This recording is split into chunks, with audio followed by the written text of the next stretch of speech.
İnsan Allah'ı axtarmır, insan Allah'tan qaçır. Laqeydliyin özü imansızlıq qədər təhlükəlidir. Təhlükə Allahın mesajının bizi həyəcanlandırmamasıdır. Ürəyimizin dərinliyində bütün münasibətlərimiz sanki bir müqaviləyə bənzəyir. Biz bizə sərf edəndə sevirik. Allahla barışıqda olmağımızın zövqünü alırıqmı? O deyir, şənbə gününü saxla, hətta xristiyanlar saxlaya bilmir şənbə gününü. Bu kimlik sənin uğurlarından və uğursuzluqlarından asılı deyil. Anlamayan, başa düşməyən bir dünyanı sevdi. Bu çox çətin sevgidir. Sən düşündüyündən əslində daha çox günahkarsan, amma Allahın sevgisi sənin düşündüyündən, sənin təsəvvür etdiyindən daha böyükdür.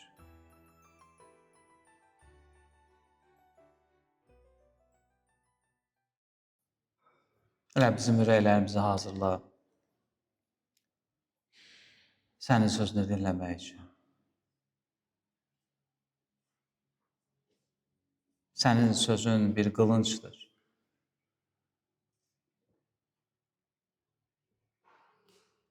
O bu dünyaya kəskin şəkildə enir və quzuları keçilərdən ayırır. Sümüyü ilikdən ayırır. Ayır bizi, sözünlə ayır. Ağlımızı dəyiş, arzularımızı dəyiş, oturuşumuzu, duruşumuzu dəyiş, girişimizi, çıxışımızı dəyiş, sözlərimizi dəyiş öz sözün vasitəsilə. Çünki sənin sözündə özün varsan. Çünki sənin sözündə ruhun qüdrəti, ruhun gücü var. Çünki sənin sözündə kəskinlik var.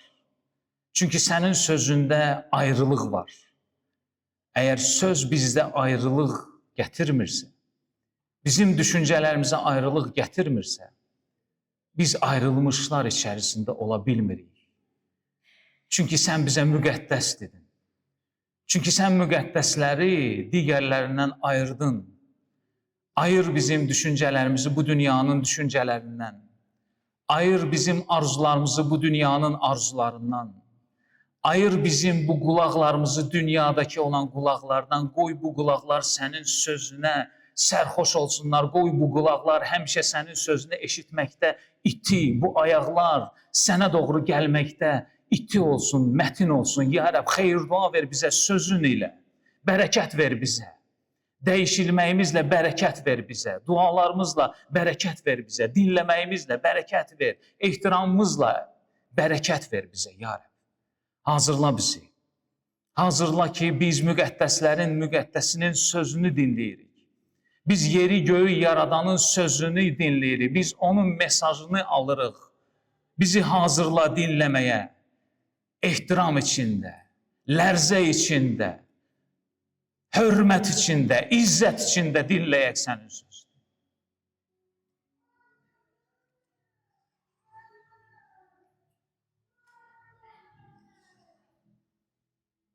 Toxun bizə, ruhun ilə.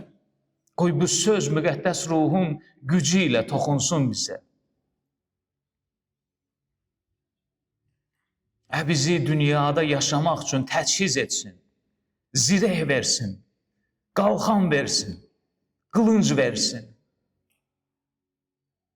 dəbilqə versin bizə.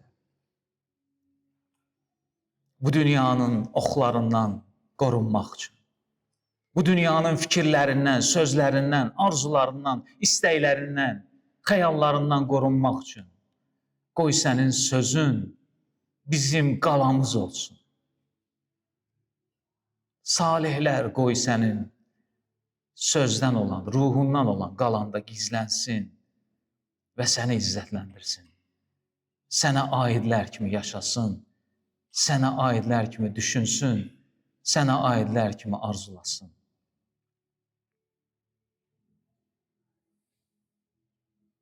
Həmd olsun sənə. Amin. Mən kifayət qədər yaşamışam, amma elə də qoca deyiləm. və yaşadığım illər ərzində bəzi sözlərin, bəzi ifadələrin necə mənim həyatım ərzində, yəni son 30-35 il ərzində bəzi sözlərin necə dəyişildiyini, mənasının necə dəyişildiyini şahidi olmuşam. Elə sözlər var ki, zəmanəyə görə onlar öz çəkisini itiriblər, mənasını itiriblər. Misal üçün, hamımız bilirik və aramızda bəziləri də 2-3 dildə danışa bilir və bir neçə, bütün dillərdə bu baş verir. Sanki bu bir mehdir əsir bütün dünyada. Misal üçün, sevgi sözü, məhəbbət sözü necə mənasını dəyişir? İstər rus dilində baxsaq, istər Azərbaycan dilində baxsaq, mənasını itirir bu sözlər və əslində o qədər səthi, o qədər düşük bir mənaya gəlir ali olan bu sözlər.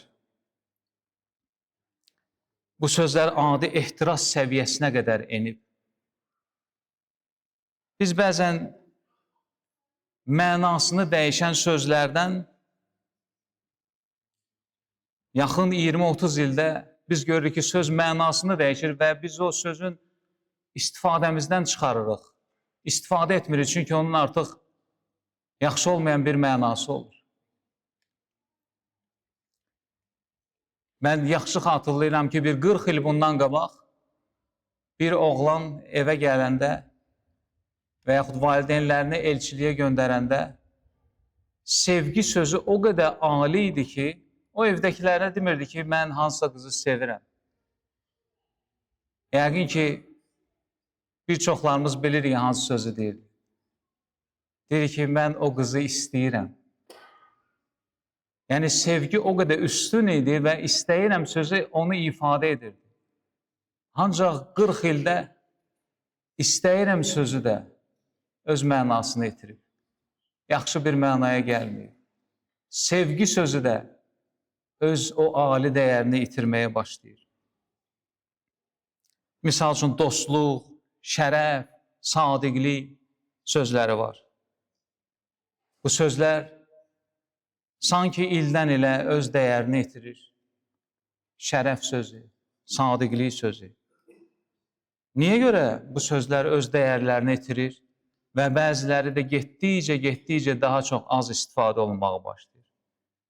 Çünki insanlar şərəf kimi, sadiqlik kimi bu xüsusiyyətləri istifadə etməyi sevir.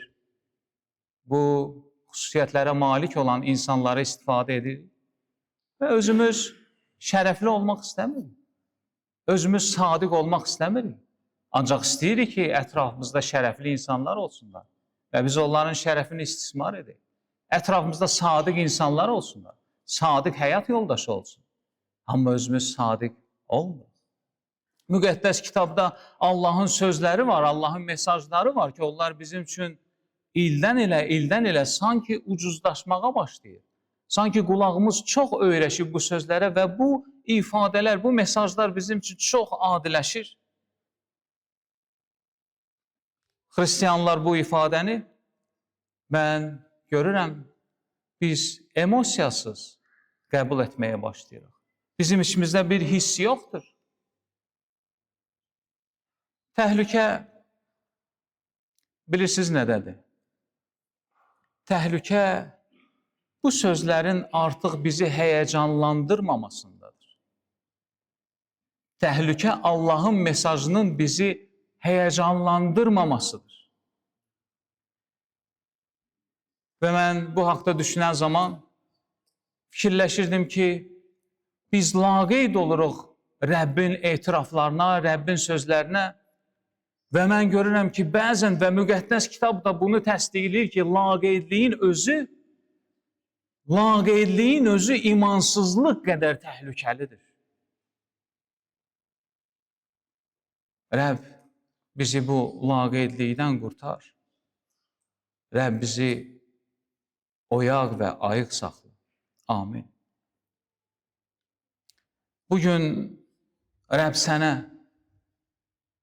bugün Rəbb mənə, bugün Rəbb şəxsən hər birimizə yenə müraciət edir. Yenə müraciət edir. Rəbb bugün sənə müraciət edir. Və bu müraciət sənin ağlına deyil, bu müraciət bizim ürəyimizə ünvanlanıb. Yəhya müjdəsi, 3-cü fəsil, 16-cı ayə, hamımızın çox eşitdiyi bir ayə. Və Rəbb istəyir ki, biz bugün ürəyimizlə dinləyək bu ayəni. Çünki Allah dünyanı elə sevdi ki, vahid oğlunu verdi. Bunu ona görə etdi ki, ona iman edən hər kəs, həlak olmasın, amma əbədi həyata malik olsun. Amin demək üçün çox yaxşı yerdir. Bu ayəni bir neçə hissəyə bölsək, birinci diqqətimizi çəkən, zira Allah dünyanı elə sevdi ki, fikridir. Zira Allah dünyanı elə sevdi ki, Allah dünyanı sevdi. Bəli, Allah sevdi. Rəbb istəyir ki, bu bizim ağlımıza və bu bizim ürəyimizə otursun ki, Allah bu dünyanı sevdi. Təşəbbüs ona məxsusdur, ilk addım ona məxsusdur, o istədi, o etdi bunu. Xristianlıq insan təşəbbüsündən, insan axtarışından başlamır və bu xilas planı Allahdan başlayır və burada heç bir insan təşəbbüsü qətiyyən yoxdur. Allahın təşəbbüsündən başlayır və Rəbb bunu bir ayə içində bizə çatdırır. Nədənsə insana elə gəlir ki, o Allahı axtarır. Amma müqəddəs kitab bizim hansı vəziyyətdə olmağımızı göstərir. Bütün müqəddəs kitabı biz oxusaq, biz görəcəyik ki, insan Allahı axtarmır, insan Allahdan qaçır. İnsan xəyalları ilə Allahdan qaçır. İnsan ürəyi ilə Allahdan qaçır. İnsan ayağı ilə Allahdan qaçır. Biz bacardığımız nə ilə ki qaçmaq mümkündür, hər şeylə Allahdan qaçırıq və müqəddəs kitab bunu göstərir. O bizi tapır. Gəlin, biz Allahın sevgisi haqqında söhbət gedir. Gəlin, indi biz öz sevgimizə baxaq. Hər birimizin heç olmasa azından bir sevdiyimiz var. Kimin evladları varsa, bir, iki, onları sevir. Hər birimizin sevdiklərimiz var. Və gəlin öz sevgimizə baxaq, o sevgimizin təməlinə baxaq, öz sevgimizin xüsusiyyətinə baxaq. Biz necə sevirik? Necə sevirik? Qardaşlar və bacılar, biz necə sevirik? Biz bizi sevənləri sevirik. Biz bizi sevənləri sevirik. Qoy kimsə burada əlini qaldırsın, desin ki, məni sevməyənləri sevirəm. Biz bizi sevənləri sevirik. Biz bizə sərf edəndə sevirik. Əgər bu sevgidə mənim bir faydam yoxdursa, mən onu sevmirəm. Bu bizim sevgimizdir. Mənə sərf edəndə sevirəm, məni sevəni sevirəm və biz sevgimiz təhlükəsiz olanda sevirik. Əgər bu sevgi mənə təhlükə gətirirsə, mən sevmirəm. Ürəyimizin dərinliyində bütün münasibətlərimiz sanki bir müqaviləyə bənzəyir. Mən səni sevirəm, sən bunun müqabilində mənə nəyisə versən, nəyisə etsən, sanki müqavilədir bizim dərinliyimizdə.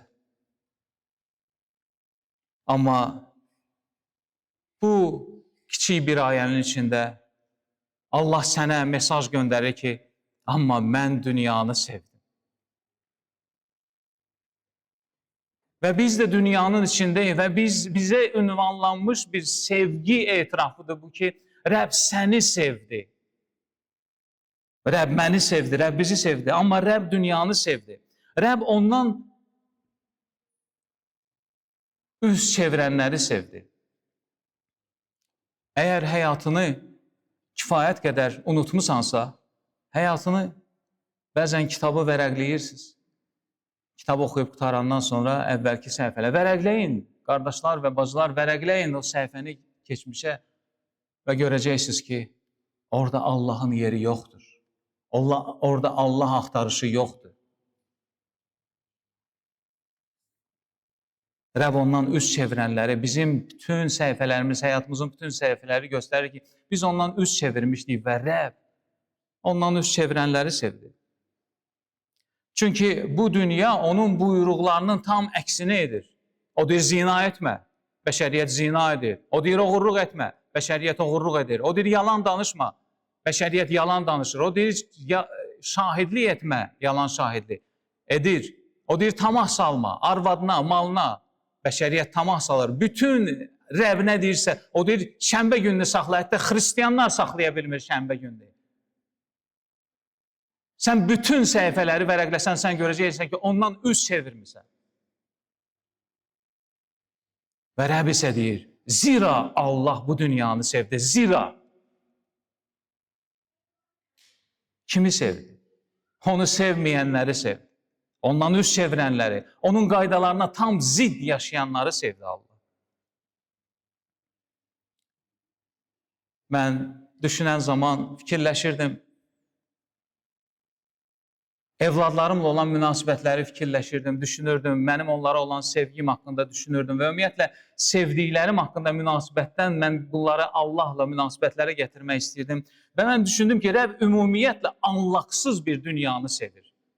Başa düşürsünüz, bəzən siz evladınızsınız, nəsə edirsiniz və evlad başa düşmür sizin etdiyinizi və biz də Allahla münasibətdə beləyik. Evladımız anlamır bizim sevgimizi və biz də Allahı anlamayarıq. Və Rəbb anlaqsız, anlamayan bir dünyanı sevdi. Anlamayan, başa düşməyən bir dünyanı sevdi. Bu çox çətin sevgidir. Bu çox çətin sevgidir. Neyi anlamır dünya? Baxın, biz insanlar əslində zəif bir məxluquq. Canımız bu burundadır. Bu burunu bağlasan, can getdi. Və zəif ikən bu dünya özünü güclü hesab edir. O sinəsini qabağa verib yeriyən insanları hamımız görürük. Zəif ikən güclü olduğunu düşünür dünya. Ehtiyaclı ikən müstəqil olduğunu düşünür dünya. Və bununla da göstərir ki, anlaqsızdır bu dünya. Ehtiyacı ikən müstəqil olduğunu, ağılsız ikən ağıllı olduğunu iddia edən dünyanı sevdirər. Ağılsız ikən ağıllı olduğunu, müqəddəs kitab aydın şəkildə deyir ki, ağılsızdır. Bu dünyanın ağılı, ağılsızlıqdır. O demək ki, anlamayan bir dünyanı sevdirər. Rəbb kör, kar dünyanı sevdi. Ne üçün kör və kar? Rəbbi görmədi. Rəbbin gəlişini görmədi, gözləmədi. Rəbbin səsini eşitmədi, sözünü eşitmədi. Onun üçün də kardır bu dünya. Bu dünyaya əl uzadan, səsləyən Rəbbi görməyən, eşitməyən dünyanı sevdi.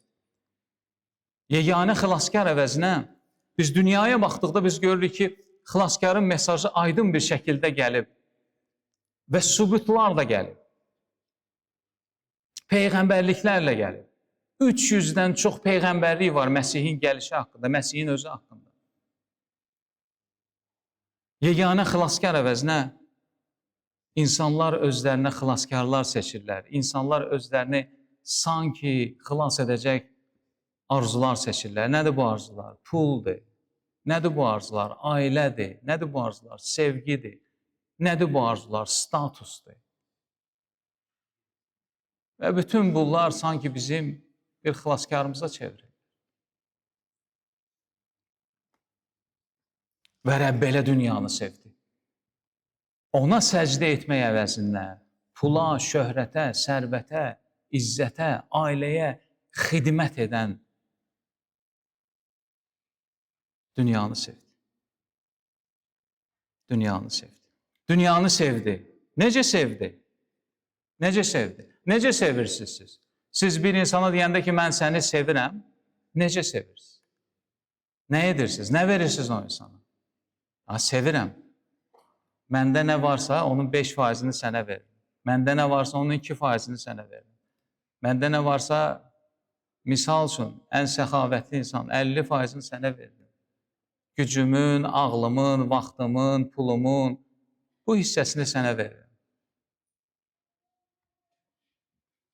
Allah necə sevdir? Matta 3:17-də deyir ki, bu mənim sevimli oğlumdur. Məsih üçün deyir, bu mənim sevimli oğlumdur. Ondan razıyam. Və Yəhya 3:35-də deyir ki, ata oğlu sevir və hər şeyi onun ixtiyarına verim. O oğlu elə sevir ki, hər şey oğlun ixtiyarında idi. Və müqəddəs kitabın başqa yerlərində deyir ki, bütün sərvətlər Məsihdə cəmlənib. Digər bir yerdə də deyir ki, ata və mən birik. Və Allah elə sevdi ki, vahid oğlunu verdi. Xristianlığın paradoksu, özünə məxsusluğu və fərqliliyi budur. Allah ən dəyərlini bunu dəyərləndirə bilməyənlərə verir. Allah Məsihi dəyərləndirə bilməyənlərə verir. Məsihin Əzabları filminə yəqin ki, bir çoxlarımız baxmışıq. O filmə əksər insanlar baxdıqda ağlamağa başlayırlar. Ağlayırlar. Amma ağlayanlar, ağlamaq təkcə yetərli deyil. Ağlayırlar və buna bir faciə kimi baxırlar. Bir faciə kimi baxırlar. Və bununla da hər şey bitir. Emosiyalar keçir, göz yaşları quruyur və bununla da hər şey bitir. Amma çarmıqda sadəcə faciə baş vermir. Çarmıqda sadəcə bir müqəddəsin ölümü baş verməyib. Çarmıqda mübadilə baş verir. Mübadilə baş verir. Bizim layiq olduğumuzu İsa üzərinə götürür. Kəlam söyləyir bunu. Biz isə ona məxsus olanı götürürük. Və elə sevdi ki, vahid oğlunu ona verdi. Elə sevdi ki, bu sevgi bizi xilas etdi. Çarmıqda o iki taxta parçasında maraqlı bir kəsişmə, tarixdə yeganə bir kəsişmə baş verir. Çarmıqda ədalət və sevgi kəsişir. Allahın ədaləti və Allahın sevgisi kəsişir Məsihin bədənində. Ona iman edən hər kəs həlak olmasın. Elə sevdi ki, vahid oğlunu ona verdi. Vahid oğlunu ona görə verdi ki, ona iman edən hər kəs həlak olmasın. Və kəlam açıq şəkildə deyir ki, imansız insan nə olacaq? Nə olacaq imansız insan? Həlak olacaq.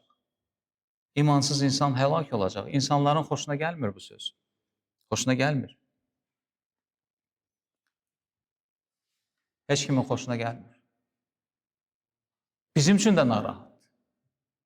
Biz də qorxuruq bunu söyləməyə çox yer. Gizlədirik. Rəb açıq şəkildədir. İmansız öləcək insan. Məsihə imansız öləcək insan. Nə qədər yaxşı olsa, o pis kimi öləcək. Bu dünyada müxtəlif sözlər eşidirik, müxtəlif fəlsəfələr var, müxtəlif öyrətmələr var.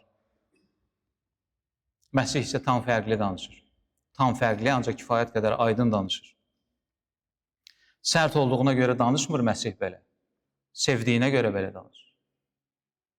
Dünyaya elə gəlir ki, əgər sən Məsihin sözlərini söyləsən, dünyaya elə gələcək ki, sən sərt danışırsan. Amma əslində həqiqətin özü sərt. Məsih sevdiyinə görə açıq danışır və bu sərt səslənir. Məsih demir ki, mən yollardan biriyəm. Baxın, dünyada bir çox fəlsəfələr var ki, sən orada da ola bilərsən, burada da ola bilərsən, sən gedəcəksən Allaha. Məsih belə demir.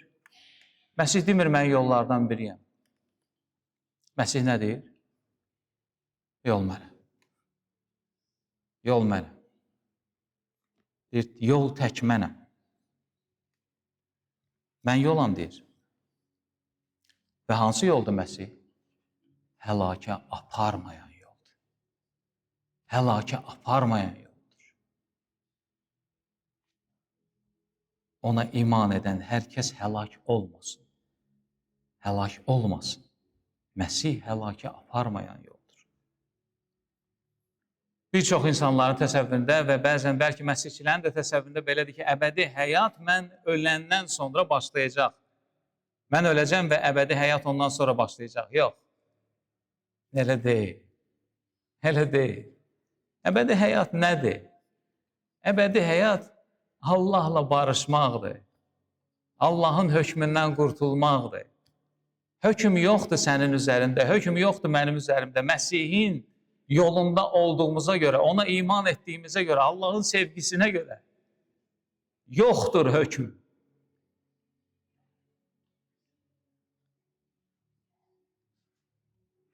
Əbədi həyat başlamayacaq, əbədi həyat artıq başlayıb. Artıq ölüm yoxdur. Kəlam deyir, ölüm neşlərin hanı? Əbədi həyat Allahla olan sülhümüzdür. Keçən həftə bu haqda danışırdıq. Əbədi həyat yeni məxluq olmağımızdır. Korinfillərə məktubu da deyir. Yeni yaradılırsan. İnanırsanmı buna? Yaşayırsanmı bunun ləzzətini? Gövşəyirsənmi bunu? Ləzzətin, dadın çıxarırsanmı bu yeni məxluqda olmağını? Allahla sülhdə olmağının zövqünü çıxarırıqmı?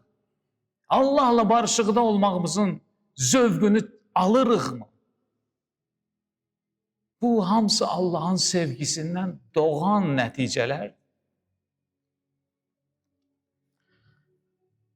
Əbədi həyat, hər bir dövlətin bir kimliyi var. Kimliyi verilib hər birimizdə. Və Allahın səltənətinin də kimliyi var. Kimliyimiz var bizim. Səmavi vətəndaş olmağımızın kimliyimiz var. Bu yeni kimlikdir. Və bu kimlikdə, bu kimlik sənin uğurlarından və uğursuzluqlarından asılı deyil. Sənin xəstə və yaxud sağlam olmağından asılı deyil bu kimlik.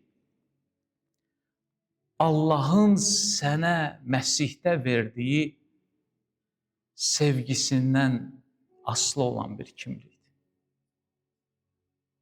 Allahın sevgisi, sevgisinin möhürü olmasındandır sənin kimliyin. Bugün demək olar, xristianlıqda ən məşhur olan ayə haqqında biz danışırıq. Ən məşhur və mən istəmirəm ki, bu məşhur ayəni biz hissiz, emosiyasız qəbul edək. Sən bu ayəni bilə bilərsən. Sən onu tez-tez eşidə bilərsən. Amma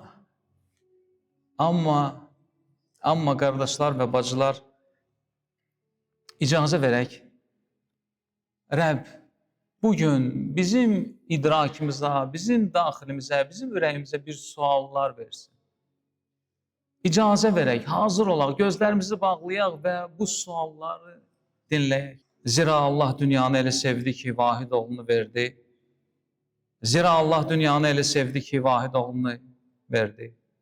Bunu ona görə etdi ki, ona iman edən hər kəs həlak olmasın, amma əbədi həyata malik olsun. Sən buna inanırsan? Sən buna inanırsanmı? Sən buna inanan kimi yaşayırsanmı? Sən buna inanan kimi özünü hiss edirsənmi? Sən bu həqiqətə söykənmisənmi? Sən bu həqiqətdən zövq alırsanmı? Niyə və kimə əsasən özünə qiymət verirsən?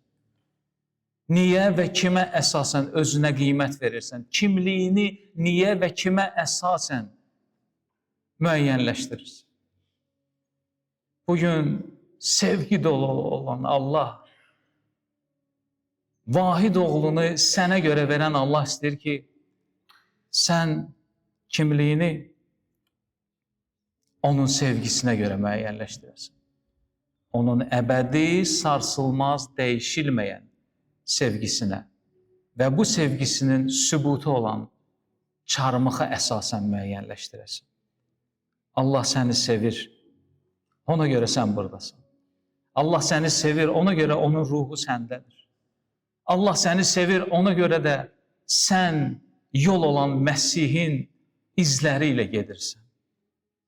Sən düşündüyündən əslində daha çox günahkarsan, amma Allahın sevgisi sənin düşündüyündən, sənin təsəvvür etdiyindən daha böyükdür. Allahın bizə olan sevgisi bizim düşündüyümüzdən, bizim təsəvvür edə biləcəyimizdən daha da böyükdür. Ona indidən və əbədiyyən, onun sevgisinə görə ona indidən və əbədiyyən, onun qurbanı olan Məsihə görə ona indidən və əbədiyyən, onun müqəddəs ruh vasitəsilə bizim ürəyimizi dəyişdiyinə görə ona indidən və əbədiyyən şan, şərəf və izzət olsun.